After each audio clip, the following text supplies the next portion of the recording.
Samar, for the introduction.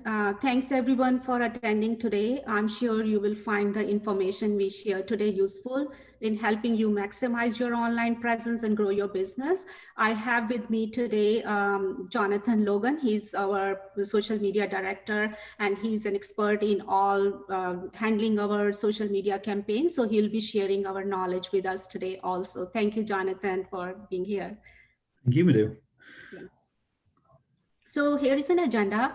I will tell you a little bit about my company, WSI. Then we will go over the benefits of social media marketing for your business. We will talk about differences between organic and paid social media. We will share some examples of paid advertising campaigns we are running for our clients. And then we'll go over the steps to create your social media strategy. And then summary and some Q&A at the end.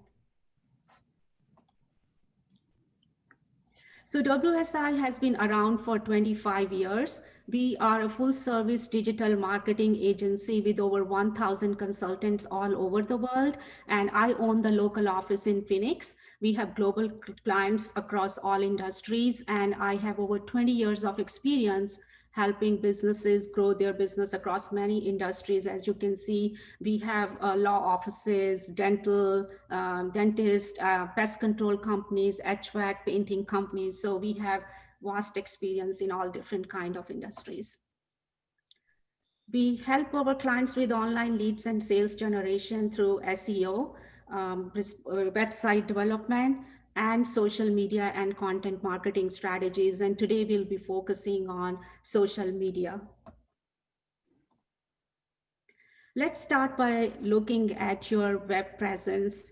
This diagram is showing the completed web presence. Social media marketing is just one of the pieces of a bigger puzzle. You still need the right mix of digital marketing tools to be successful. If someone searches your profile online and land on your website, and if it is good, then it will leave a great impression. But if pathetic website opens up, guess what happens? They will move on to somewhere else. So by establishing your web presence first, you will set the foundation for all your digital marketing activities. So you create all your web properties, publish content, engage and develop your online social networks. You make sure that your website is mobile friendly, as more than 50% of the traffic comes to your website from mobile devices. Creating a good user experience will have a positive effect on your website visitors. Know your audience. If you communicate with everyone, no one hears your message. You really need to understand your target audience before crafting marketing messages, persuading them to take action. And this is where the corners are often cut.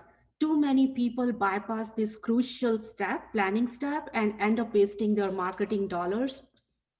Knowing who will buy your product or service is a key part in creating a business that thrives.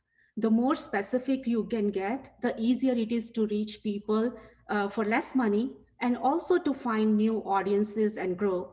So you really need to focus on your buyer persona.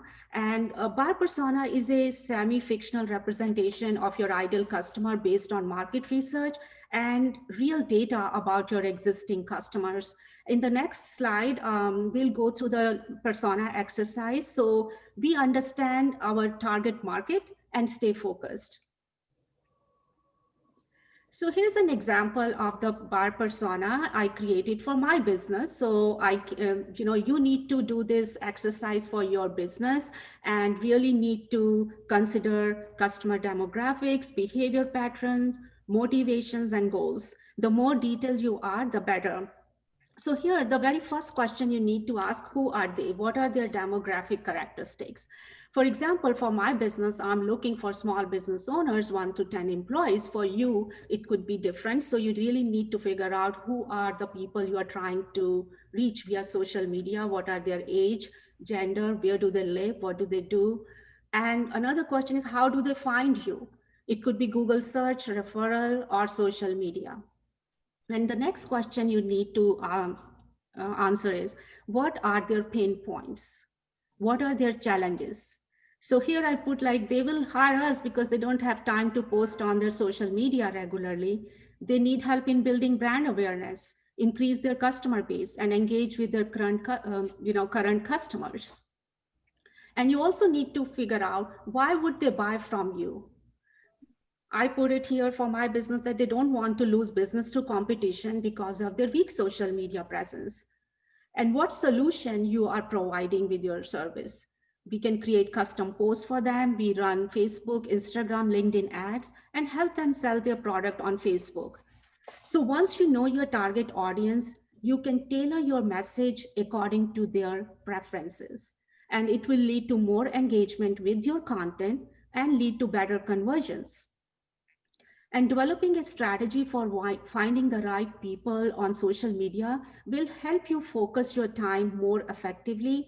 And by completing this following information, you will end up with a focused plan to grow your business. And based on this exercise, you can determine which social media platform you would like to focus on. We do help our clients with creating the buyer persona. So if you need help, please feel free to reach out to us. So why you should use social media marketing? What are the benefits? Social media offers a lot of unique benefit, especially in the current situation due to COVID. A lot of businesses are reaching out to us right now. They are asking, how do I adopt to this? How can I keep going? What do I need to do? And our answer is social media. And that's where you need to be right now. You can proactively reach your customers directly and you can communicate with them instantly via social media. And social media usage is skyrocketing, and it's very important for your brand to not to be left behind. And we'll go over these terms a little bit in detail in the next few slides.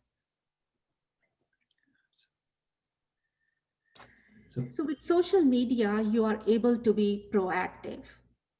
And it's so important to be proactive and to get that messaging on social media right now, because we are in a time where week to week and even day to day, there are new policies and new restrictions in place on what businesses can do and cannot do.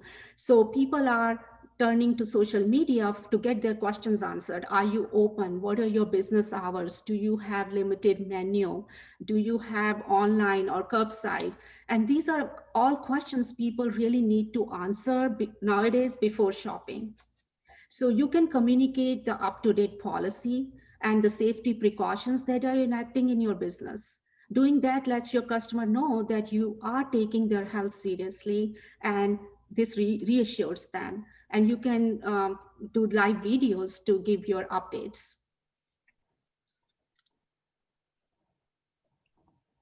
And with social media, you can immediately communicate your update. It allows you to do three things: recognize, reassure, and redirect. Using this immediate form of communication, which is social media, you recognize the state of the world and how it's impacting your business. You reassure your customers that you are taking this situation seriously and their health is not at risk in supporting you. And you can redirect your customers to how they can currently support you. And things are changing on a day-to-day basis, and some customers are looking for that reassurance and being able to support you. And you can directly communicate with your customers. Your followers are your customers. They are regularly checking your page for updates. A lot of people are buying gift cards from the businesses to use when the situation returns to normal. So even if you don't have a large following and feel like that you can't reach your customer just by posting, you can take advantage of paid ads. You can utilize things like customer list, email list that you have for retargeting, and that allows you to reach the people you know are your customers and prospects. And everyone is on social media these days. They are indoors and they are browsing on the internet. So you need to be able to use and retarget those customers. But if you don't have customer and email list, you can still use paid ads and the regular targeting options like zip codes and demographic information to reach people in your local area that may shop with you. So, no matter what you have, you can use social media to reach your customers and potential customers on the networks they are spending their time these days. And you should be using social media because the usage is skyrocketing. As you can see from this data, 70% increase to the time spent in apps and 50% increase to the number of messages sent in apps. So people are not just using this platform more often, but they are spending longer amount of time scrolling and seeing what's out there. So you have a higher chance of your content seen organically and in the paid front. I will now hand it over to my partner, Jonathan Logan. He will go over some basics and to show you how we are helping our clients. And he will also go over different types of paid ad campaigns we are running on Instagram and Facebook. Well, Jonathan, I'll give it to thank you. you so much, Madhu, for the introduction there and for covering all of that very valuable information. And as we go through these next slides, I want everyone to think back on the buyer persona exercise that Madhu walked through, because the content that you create and your strategies that you take should align with your goals and your buyer personas that you develop to get the most results from the social media work that you do.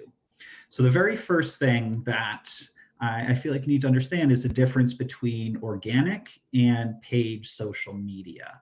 And what that means is, organic content are pieces of content that people can discover on their own. They can discover that through your page, through posts you might be doing or stories that you might be publishing, highlights that could be on your profile, videos that you might share, whether that's on your Facebook page, LinkedIn, Instagram Reels, and all of those pieces are organic. And organic content is limited in its reach. It can only reach the people that are your followers.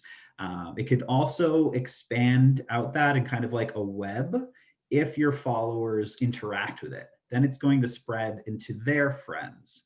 But that's going to be the limit of its reach. People can also discover you through searching for hashtags or the local area that you're in, but it's going to be a limited reach. If you have a small following, you'll see that, maybe you're not reaching that many people and you have a hard time building momentum. So some of the best practices for organic content, so you can get the most out of what you're publishing organically to your page, is, especially as a local business, if you have a service area, make sure you're always tagging your location, because that's going to help people discover you, especially on Instagram, where there are phenomenal discover features for the local area. It's also helps with Facebook organizing your content and knowing when to show you to people in search. We also get asked, me and Madhu, all the time about hashtags. How many should I be using in posts? Which ones should I be using? And we find that the sweet spot for businesses, this is for Instagram specifically, is 10 to 15 hashtags.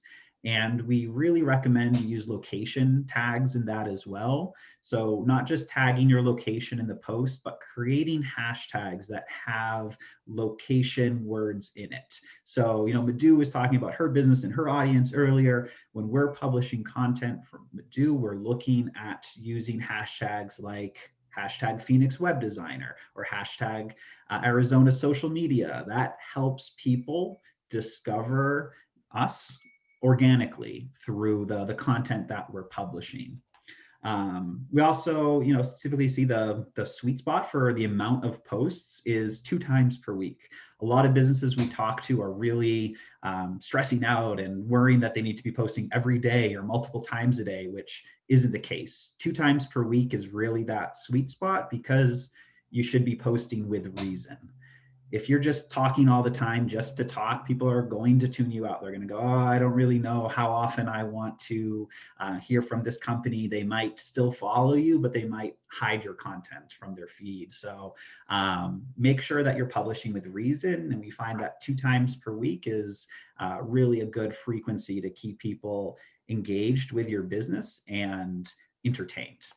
And this brings us into our next slide, which is the differences between organic and the paid social. So specifically on paid, we are looking to, pay to get our content in front of people based off of information that we're providing. So paid ads can be used for awareness, engagement, website traffic. We're actually going to cover in detail these ad types and what they're used for. But something that I also want to mention is that paid ads can also be used for influencers. So that's a big new thing that's growing. People who are able to help your business because they have a large following, and they'll spread your message and say they love your business and your product for a price.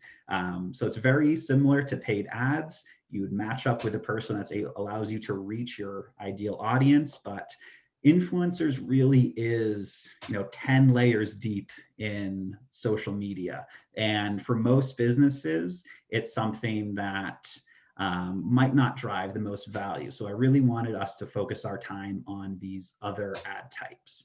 So let's take a look at our first ad type, the brand awareness campaigns. So these campaigns are specifically designed to have your ads show to the greatest number of people, and it optimizes for them to remember it. So it's important to know that Facebook is really all social media is an information powerhouse. They are observing the things you look at, what you do, and the actions that you take. And they are able to know when you're most likely going to read something, when you're most likely going to watch a video, when you're most likely going to click and go to a website. And these different ad types optimize for when you're most likely going to do that as a specific person. So here we were working with Tukey Chiropractic, one of our clients here, and we needed to get their name in front of the most people as possible. We recognized that there were a lot of people in the community that didn't know them, a lot of people that had recently moved to the area, or maybe had been working from home or less ideal and looking into chiropractic care. So we put together this brand awareness campaign for them. It's kind of like the billboard of social media. We were able to show it to over 10,000 people. We were able to track how many people of them paid attention to this, and it allows us to retarget those people with other ads. And we'll talk about retargeting, which is a whole nother can of worms in a minute. So let's take a look at our next ad type. And this one, you're probably going to be pretty familiar with. These are engagement ads, and they, and a lot of times, are the boost button that you see on Facebook on your business page. This is how Facebook encourages you to get your feet wet and start spending money on ads. And this can be used to grow your page, get people to register for an event, or just to get more engagement on your content. But really what it's optimizing for is an action. So having someone do anything with your post, it could be clicking on it, it could be clicking to your page, it could be engaging with you. So a lot of things can come from this, but it's not directly tied to a business goal. So we use this a lot to increase the engagement rates on pages, but for businesses that have a tighter advertising budget, we look towards other campaigns. Like the next one that we do for video view ads, I would much rather do this for a business than just boost a piece of content. So for a video view ad, we can still introduce our company or our product to them, but what we're optimizing for here is a percent viewed of the video. So we're actually going to have people that watch our video, and we can see how much of it they watch. And videos also autoplay as you're scrolling through social media, so it's going to catch someone's eye a lot more than just a static image. And then we see how many people watch the whole video, how many people watch half the video, and we use that information to judge the success of our ads and to see what actions came from that. clicks to the website, purchases, contacts, those types of things. Our next ad type, though, is probably the best way to get people to your website, though.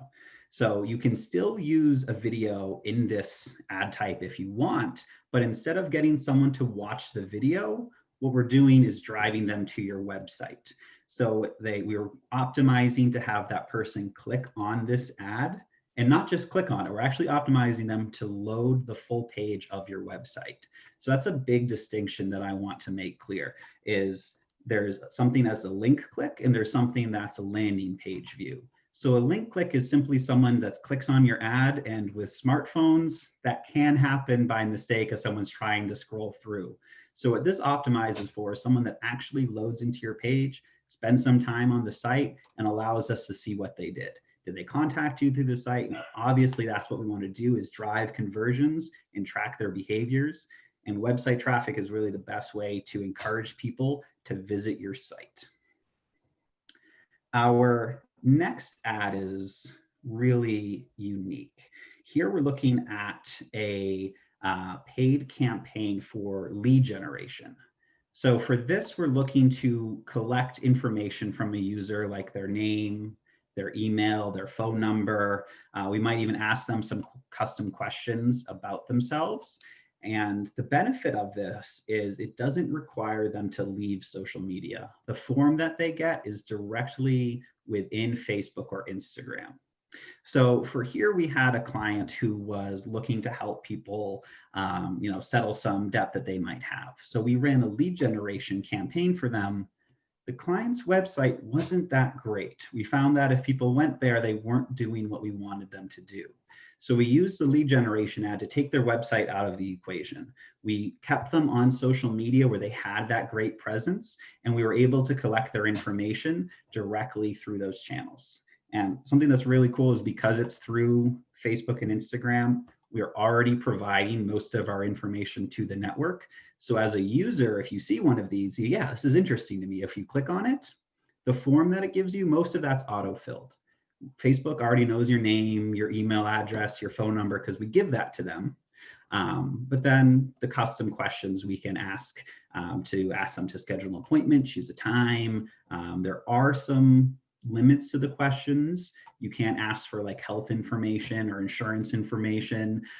So that is made clear to you if you do go through that process though.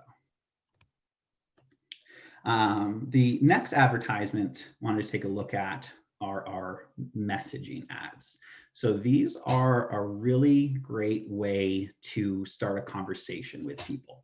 And something that we had talked about earlier is that social media is a form of communication with your audience. And people are on social media to interact and communicate with others. And there are a certain number of people that like to have a conversation. If you walk in a store and if they ask you need help, they're the person that says, yes, I do need help. I would love for you to help me. So these type of people are very important for you because when you have that conversation with them, that's when you know you're able to convert them. So messaging ads are a great way to get that conversation started. And for us, we used it for one of our clients, Brewers. So they're HVAC company. We just did this in the summer. We'll be doing it again in the winter as well. We ran campaigns for people to just simply ask their heating questions, their air conditioning questions. And a lot of people have things that have never been serviced or they don't know what they don't know. So it's a great way to start those conversations, but you do need to be committed to monitoring and responding to these interactions. So this ad type does create a conversation with your business page through the Facebook Messenger. So you need to have that on your phone, you need to have it on your computer, you need to be committed to monitoring those and responding to those. Because the worst thing that would happen would be if someone responded to your ad, got in contact with you, and then never heard back from you. That's going to potentially leave a negative taste in their mouth. So if this isn't something that you commit to, it's not the advertising type for you. There were other ones that would still do similar things. There are some things that you can leverage though. If you can't commit 100% to monitoring all the time, you can use auto responses and some frequently asked questions to make it simpler for a person, but it's still something you need to be checking, once a day, maybe twice a day. Or if you're running these ads, you can even have set office hours. So you could run the messaging ad from 3 to 5, Monday through Friday, and know that from 3 to 5, you'll be paying attention to see if any messages come through. The next ad I want to take a look at are conversion ads. And this is using something called remarketing, which I had mentioned before, alluded to a little bit. So remarketing is targeting people with your advertising campaigns that have already interacted with your business in some capacity. So that could be with your Facebook page. That could be because they've been to your website. That could even be because you have their email lists and are providing that information to Facebook. So what remarketing does is allow you to reach that person that you know is already been introduced to your business and encourage them to take the next step, whether that is purchase something from you again, be a return customer. They could be contacting you for the first time and you are working them through your sales funnel. We could be encouraging users to take any specific action, specifically off network on your website. So for us, this was used for one of our clients, Tagmo. And for them, they sell Indian sweets. Diwali was at the start of, I can't believe we're in December already, but it was at the start of November, just almost a month ago. So for them, we used remarketing to reach out to their previous customers to let them know that they were doing Diwali sweets and to order today. And that worked really well for them. Just from this one campaign, we were able to drive almost 3,000 people to their site. Over all of the course of the 3-week campaign, we completely sold out. We had to actually stop the ads because they ran out of boxes of all things. They could still make more candy, but they ran out of boxes to ship them in. So conversion ads are really one of the most powerful ways to drive sales and online conversions through your website. So if you are selling anything from a product to a photo shoot, a photo session, conversion ads are a way to get that person to complete that online checkout on your website. Now that we've taken a look at all of these different ad types, we're going to start seeing how these build together into your social media strategy. And I'll hand things back to Madhu, who will be walking us through how to go through these steps. Thank you, Jonathan. Thank you. All right, let's walk through the steps of creating your social media strategy. We are going to go through each step in detail. So the first step is identify your goals, and step 2 is identify your commitment and investment, and step 3 is create a strategic outline. So identifying your goal is one of the most important steps you can take, as it is the basis for all of your actions. And so you need to ask yourself, what do you want out of social media for your business? And business goals are broken into 4 categories, as you can see here: awareness, loyalty, leads, and sales. And awareness goals are the simplest, most foundational category, and they address concerns of business owners like, I want people to know that we exist. I want to get my digital presence off the ground, or I want people to think of me first, not my competition. We also hear from business owners that they don't feel great about their websites, but they still want a strong digital presence. And loyalty goals, they go one step further. This is where we address concerns like, I need my customers to become return customers, or I need my customers to know about my upcoming promotions, or I want to get more referrals from people I have worked with. I want to get more reviews from my customers.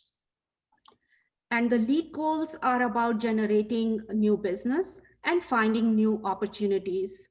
And it could be, I need more dental patients, or I want more newsletter signups. or I need to retarget potential customers with ads depending on where they are in the sales funnel. And then we have sales goals, which might be I want to sell more products, or I need more people to visit my online store, or I need people to shop on my Facebook page. So, if you want to get most out of social media, first ask yourself what are your goals and what do you wish to maximize or optimize. It's worth taking the time to do this work and discovery because this will help you not just with social media, but it's instrumental in your success in everything. So you need to set your key performance indicators to be able to judge success. And social media helps you track all the things. As Jonathan showed us in our paid ads, we can track everything: your website clicks, video views, how many people visit your website and perform the action we want them to take. Step number 2 is identify your commitment and investment. If you set your goals to be something really strong, like increase online sales by 1000% instead of 10%, then you need to be realistic with your commitment and investment in that goal. Each goal will have the different in commitment and investment in both in terms of time and money. And you need each goal, you need to figure out how many posts per week you are going to do, how much you are willing to invest in paid ads. Do you need photos or videos? And above all, you need to figure out who is going to do this. Are you going to hire an outside agency like us, or you do it yourself? Are you able to commit to what your goals need to succeed? If not, then you need to adjust your goals. This brings us to step number 3, create a strategic outline. And here is what is included in every one of our strategic outlines. The very first thing is social media audit. You need to optimize and create all social accounts specifically for your goals. Does everything in your profile align with what you want to have happen? And then set up tracking and reporting so you know when you are meeting your goals and being successful. You need to review your business and data integration with social media channels. Do you have email lists that you can upload for targeting? Do you have Facebook Pixel installed on your website? Are things tracking properly, or do you have a follow through plan when results come? After this, our next task is to create the social media style guide. You need to think about it. When you're creating content and building your brand's online presence, you want to make sure that you are easily identifiable and are working to meet your goals. You need to look at your company's branding and how that will translate into social. Will there be a color theme or branding? And next, think of the voice you want to carry. Are you being friendly or professional? Are you educating or entertaining? What's your purpose? And then you need to build a list of hashtags, as Jonathan mentioned, like you should be using the appropriate hashtags for your business. This will help you look into what other businesses are doing and make it easier for you to create your content.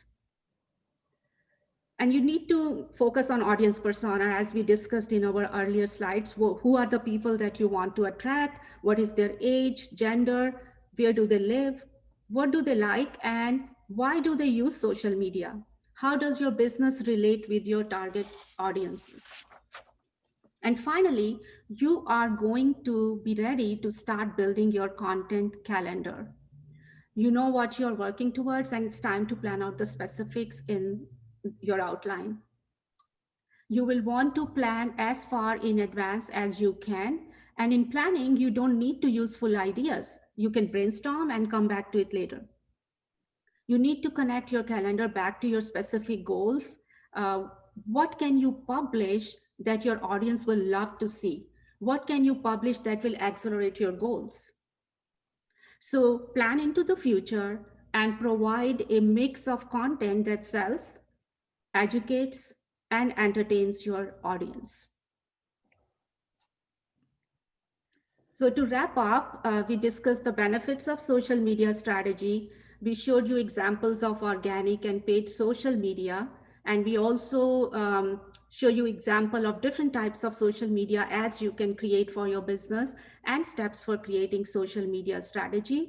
And I will also, we have this free offer for the webinar attendees. You can claim your free social media optimization checklist, and we will also give you a free consultation, discuss your social media goals. And if you need a copy of these presentations, please email me at this email address, mchada@wsitopwebdesigners.com. And I will open it for Q&A now.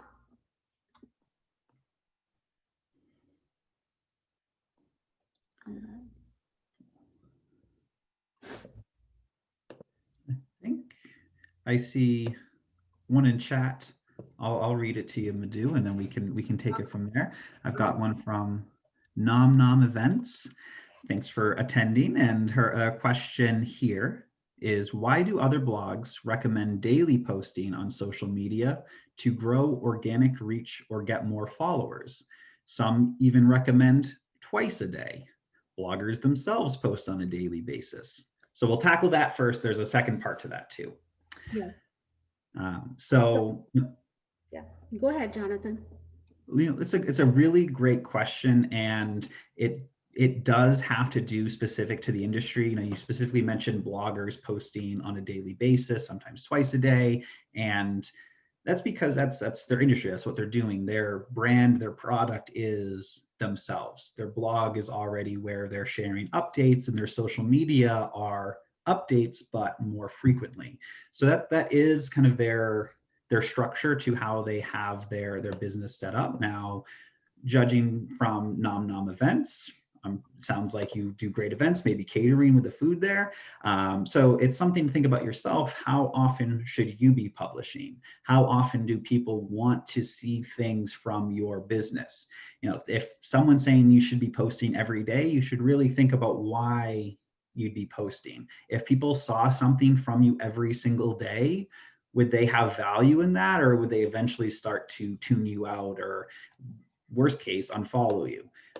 So take your business and look at you. Are you doing something like different events every day? If you're doing 2 events every day, you can post twice and tag the people from those events, and they'll go on and share it, and it will help grow your business. But if you don't have any events that day, maybe just have one thing publish, or save it till your next event. Take a look at posting with reason and making sure the things you publish are connected back to either your business goals or helping to build your presence in the following there. I hope that answered the first part of your question, and I'll read the second part too, which is about hashtags. So you also mentioned hashtags for Instagram only. Is it detrimental to use hashtags on Facebook? When I post, I do the automatic posting from Instagram to Facebook, and the Facebook post then has multiple hashtags. So, hashtags can be used on Facebook, but people aren't using hashtags for discovery on Facebook like they are on Instagram. On Instagram, people can follow hashtags, they search for hashtags, they click on hashtags and posts and see other posts that were published with them. So they have much more of a use on Instagram. So for Instagram, you should be using like the 10 to 15 hashtags. For LinkedIn, 1 to 2 hashtags, maybe 3, and those will be very specific to what you're doing. For Facebook, though, in all honesty, what you're doing with the cross posting from Instagram to Facebook, it can have some negative impacts on your organic reach, because people see that is Instagram content cross posted to Facebook. And if they follow you on Instagram, they're not really going to interact and engage with you there. So you're hurting your impression and your engagement rate on Facebook. So people are the network itself is going to say, hey, when they post on Facebook, they don't get as much interactions because people already saw that on Instagram or recognize that it's Instagram content. So it is a good idea to publish directly to the network instead of doing that cross posting. But if your focus is Instagram, and that's like saying your time commitment is that's all you can do is commit your time to Instagram, then it's okay. You're getting the added bonus of that cross post if it's one or the other, all or nothing type of a thing. Hope that answered your question. Nom events, feel free to say something else in the chat if you have any follow-ups. I have another question here. So we have one from Deleta. I can answer it. I can ask the question as well. Sorry. Oh, So thank you guys so much for this. It's been truly helpful, like on so many different levels. But my question is, so I guess it kind of will help you guys if you understand what I sell. I sell a backpack. It's a 3-in-1 backpack. So it's a laptop bag, diaper bag, and travel bag all in one. Okay, so I put emphasis on diaper bag, and over time we've been selling this bag for 2.5 years now. But we really have realized that a lot of our sales go to people who do not have children. And so I guess we're a little bit in denial with really finding out who our niche is, because I mean, we created it because we're parents and we have this amazing bag that is geared towards parents needing a one and all bag.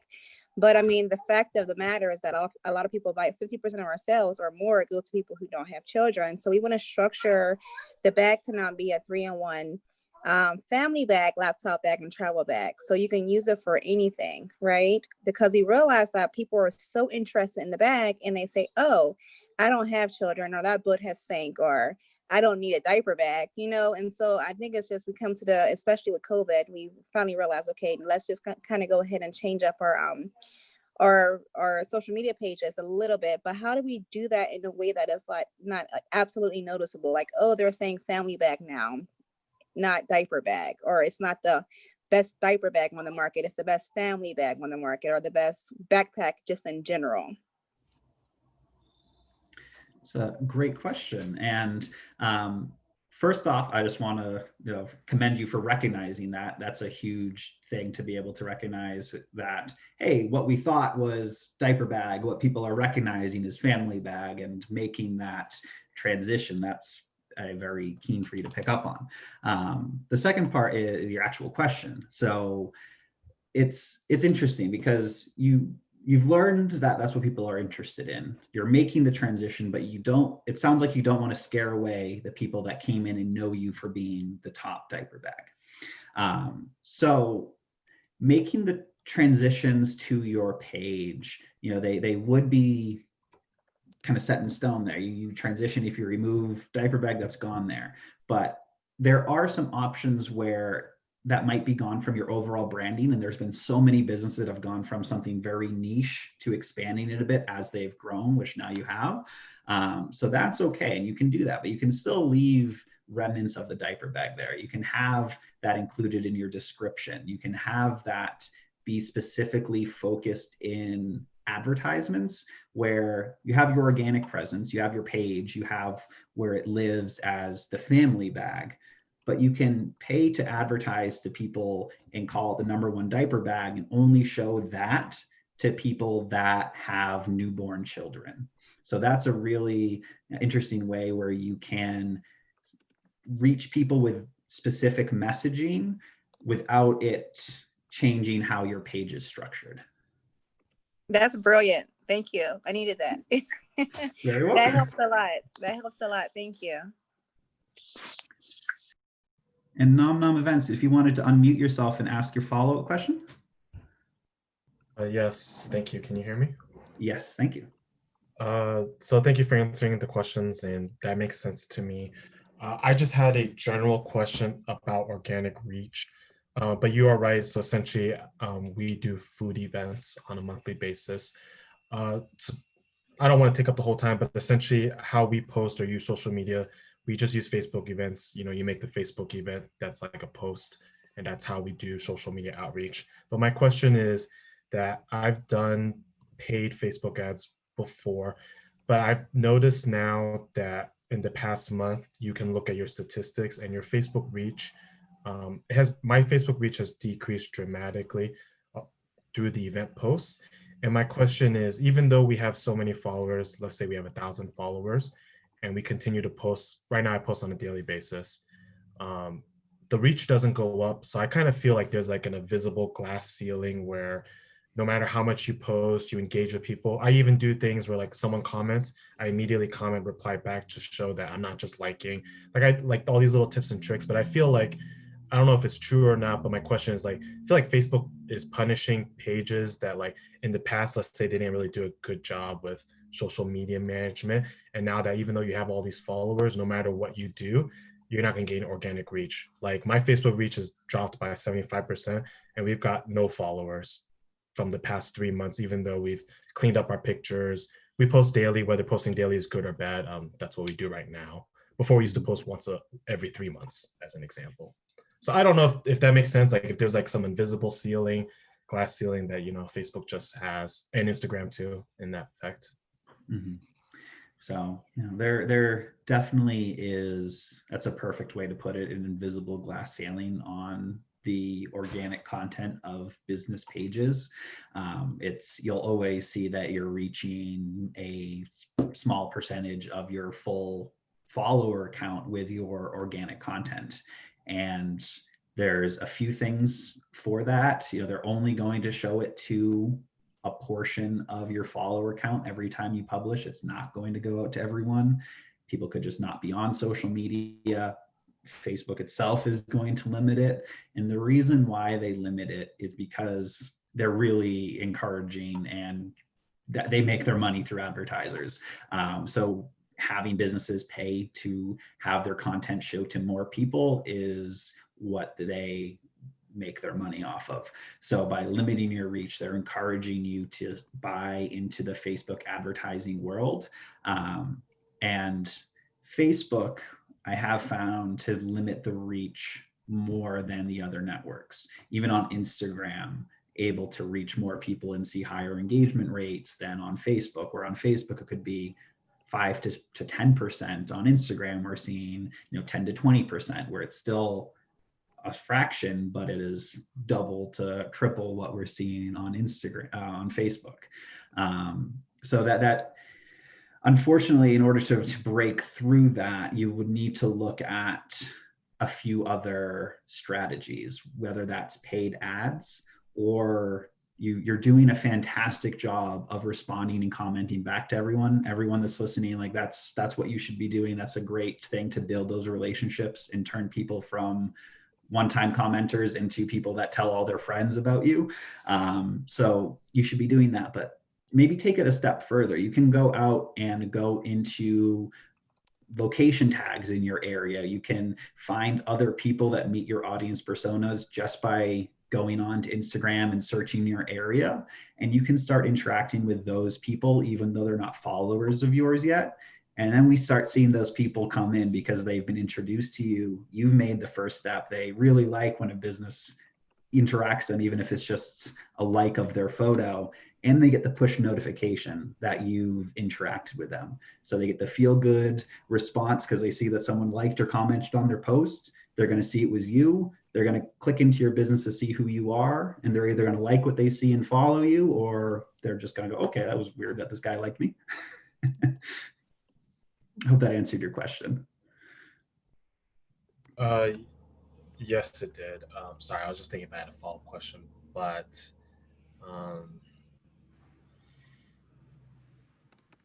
so one way to grow reach is what you just described, maybe paying for ads to get more followers. Okay, that makes sense. So sorry, I remember my follow-up question. So essentially, you mentioned there's 4 different types of strategies for ads. So for me, if I know that my reach is steadily decreasing, then maybe I should do ads not with the focus of sales, but with the focus of, I guess, brand awareness or trying to get more followers, etc. Yeah, I'd be focused on like the awareness and the loyalty goals. So having more people discover you and see your content who haven't seen you before, getting more page followers and more engagement on that. But not only with new people, your existing customers as well. You can target people who are friends of your followers, which is a great way to reach people that, if I follow your page, maybe I've been to one of your events or I've hired you as a caterer, and my personal connections are going to know that. And if now they start seeing you on Facebook, they're not a follower of you, but they have that social referral because their friend follows your page. And the best thing is above your ad, it's going to say that Jonathan Logan follows Nom Nom Events, and then it's going to show the ad underneath it. So it really pulls that social validation into the ad. So if you build an ad, it would be a good strategy to target friends of your followers. Okay, thank you. I appreciate it.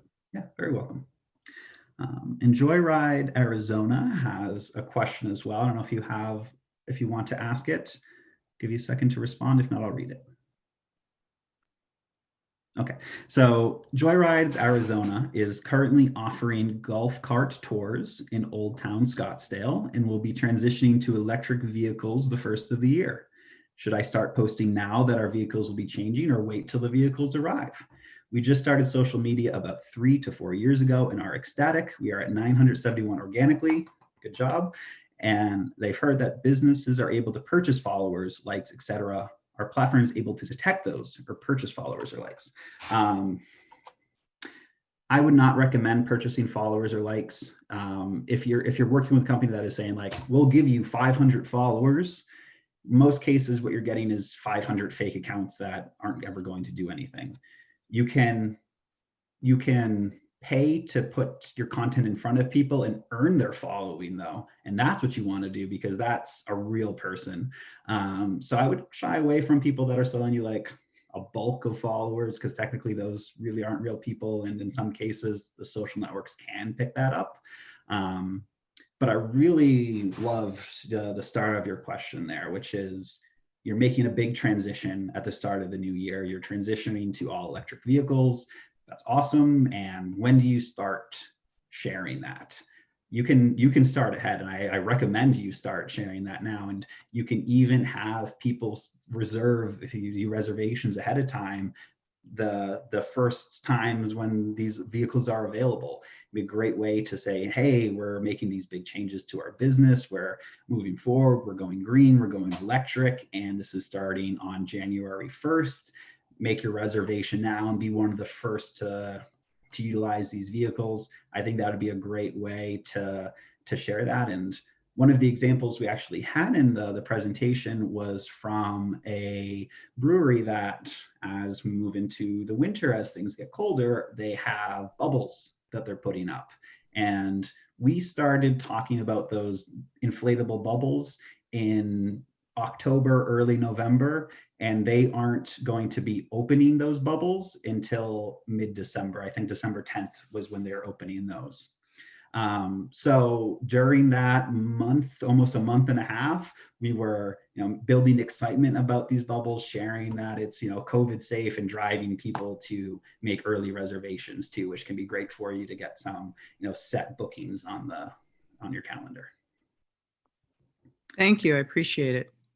Very welcome. Any follow-up questions? No. Just I was wondering about the purchasing of followers and likes, because I felt like we worked really hard to get these organic folks to participate with us, and I've heard that you can do that, and I was just wondering, well, are they checking that? Do people just randomly do that and no one pays attention to it? So that was just I was curious about that. So you've done a great job. You built your follower account organically. You're at almost 1,000 right now. I would not say you need to buy followers, and I don't recommend it either. But the one case where I can debate in my head and be like, is that really the best thing to be doing? Is, as a new page, if you're new on social media, you have 0 followers, and think of the first people that come into your page. They're coming like, oh, is this a real page? Are they active? Mm-hmm. Because you have no followers. So coming in and having 500 followers, even if they're fake, people don't click into your follower list and see who they are. They go, okay, yeah, they have 500 followers. I'll follow them too. So that can be like the one silver lining to it, but I really wouldn't recommend it. It can be just. I love that you said that, because we are constantly in Old Town, and we're watching to see what the culture is and the temperature of businesses. And we've noticed some new businesses have come in, just have come in, opened the door, and they have 5 to 1,000 followers. And it's just my husband and I, and we're wondering, how the heck did they get so many followers? We've been doing this for 7 years, and we're overjoyed that we have 970, followers. What are we doing wrong? Well, 971, that's great. They have that many followers. And what I can say is those other people, like, yeah, that's probably what they did. Yeah, I think so. The other thing is, if they have big personal connections, you can invite your personal friends Sure. to follow you on your business page. So they could have done that, but most likely they went somewhere and bought a pack of fake accounts. Yeah, that makes sense. I think that makes more sense. Well, thank you so much for the questions.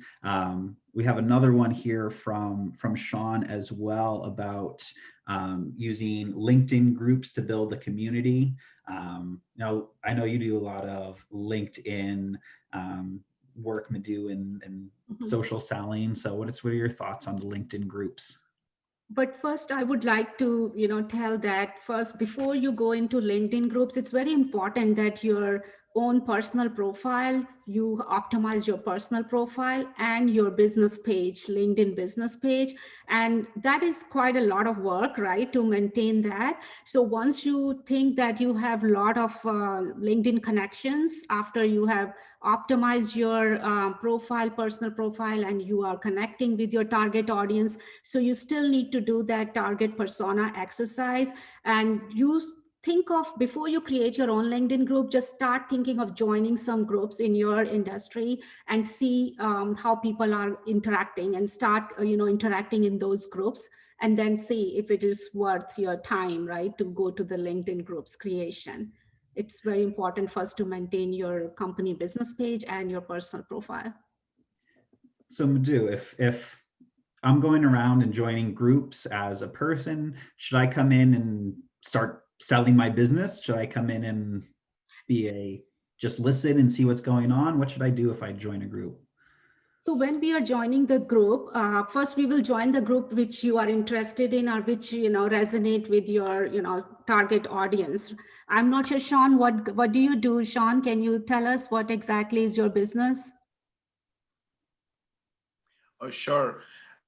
Thanks for your response. So we are actually a platform. We're a community platform for local businesses and freelancers. We connect them, and they trade and exchange services. So it's a trading platform, but our target audience, I guess when it comes to LinkedIn, is business owners and creatives and freelancers. That's who we're trying to build a community around, because they come in on our platform. Again, local businesses, they trade services with freelancers, service for service. So that's what we're trying to build. So when you create your LinkedIn groups, what are you going to be offering them? Like, because you need to be posting, right, on that group and interacting with those. And so you need to look at the time, and like we were talking about, your commitment and investment of time, like how much. So we are actually, currently the way our post on our social media platform works is we either highlighting and highlighting one of our members. So we're talking about the members and their businesses, or just providing value on how to run a small business, because that's at the core of it. We're a small business platform. So that's the gist of what we offer. But we're building a marketing campaign to launch nationwide come January. And we've been told that LinkedIn is probably a good place to invest, to go nationwide. And for a group, it'll be more of a thought leader, kind of posting articles and blogs and some value to business owners on how to run your business's efficiency, how to run it, resourcefulness, etc. Yeah, but first thing I will recommend is create your company business page and start posting on that, and get more, invite people to connect on that. We already have that, actually. I just posted it. We have about 3,000 in our group, and we post regularly, at least twice a week. We used to do every day, but we've reduced it to about 2 to 3 times a week. So our social media, and we've hired someone to go through. One of our own freelancers went through and they optimized it. So unless you have other additional advice. But that portion of what we've done, so now we're ready to create, looking at creating a group and how to engage and how do you invite people, I guess, how do you get them to come in? When you create the group, just like in company business page, you can invite your connections and then you can invite your followers through the groups. Oh, I see. Okay. So the followers that's in my group, like we can send them an invite. I'm not that familiar with it, so I'll have our social media person. So they can invite people to join the group. Definitely. Okay, awesome. You know, I took a look at your page and your website there too.